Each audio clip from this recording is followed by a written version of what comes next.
মাত্র কয়েক মাস আগেই তরুণদের বিপুল সমর্থনে ক্ষমতায় এসেছিলেন নেপালের প্রধানমন্ত্রী বালেন শাহ। কিন্তু এবার সেই তরুণরাই নেমেছেন রাজপথে। নিজেদের সমর্থনে গড়ে ওঠা সরকারের বিরুদ্ধেই শুরু হয়েছে বিক্ষোভ, যা ইতিমধ্যেই বালেন শাহ সরকারের প্রথম বড় রাজনৈতিক পরীক্ষায় পরিণত হয়েছে। রাজধানী কাঠমান্ডুতে ভূমিহীন ও বস্তিবাসীদের উচ্ছেদকে কেন্দ্র করে এই আন্দোলনের সূচনা হয়। বিক্ষোভকারীরা জানান, সরকার হাজারো অসহায় পরিবারকে উচ্ছেদ করলেও তাদের পুনর্বাসনের জন্য কোনো কার্যকর ব্যবস্থা গ্রহণ করেনি।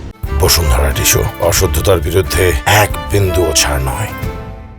এ নিয়ে যৌথ জাতীয় বস্তিবাসী ফ্রন্টের ব্যানারে শত শত মানুষ সরকারি সচিবালয়ের সামনে জড়ো হয়। এ সময় গরিবদের ওপর নির্যাতন বন্ধ করো, মানবাধিকার নিশ্চিত করো এবং বাস্তুচ্যুতদের জন্য আশ্রয়ের ব্যবস্থা করো, এমন নানা স্লোগান দেন তারা। এদিকে এপ্রিল থেকে শুরু হওয়া উচ্ছেদ অভিযানে কাঠমান্ডু উপত্যকা সহ বিভিন্ন এলাকায় 2600-টিরও বেশি পরিবারের বসতি গুড়িয়ে দেওয়া হয়েছে। এতে প্রায় 15,000-এর বেশি মানুষ ক্ষতিগ্রস্ত হন। তাদের মধ্যে 325টি পরিবার বর্তমানে অস্থায়ী আশ্রয় কেন্দ্রে বসবাস করছে।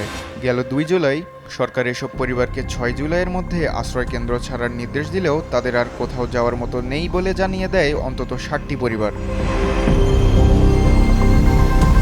পরিস্থিতি আরও উত্তপ্ত হয়ে ওঠে যখন শুক্রবার বন্যায় বাস্তুচ্যুতদের একটি আশ্রয়স্থল ক্ষতিগ্রস্ত হয়।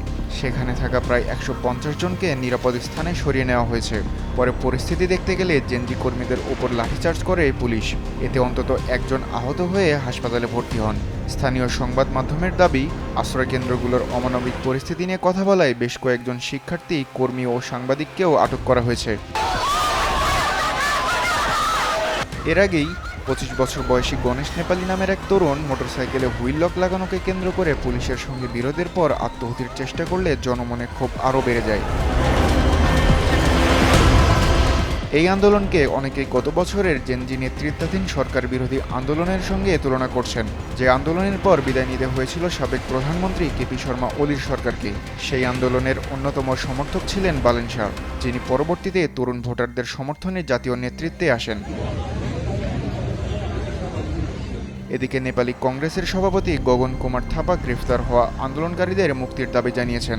তবে কোশি প্রদেশে আটক জেনজি কর্মীদের সমর্থনে বিক্ষোভ করতে গিয়ে আরও 26 জনকে গ্রেফতার করেছে পুলিশ। কাঠমান্ডুর জনপ্রিয় মেয়র হিসেবে সংস্কার ও নগর উন্নয়নের মাধ্যমে পরিচিতি পাওয়া বালেন শাহর জন্য এই বিক্ষোভ এখন সবচেয়ে বড় রাজনৈতিক চ্যালেঞ্জ হয়ে উঠেছে।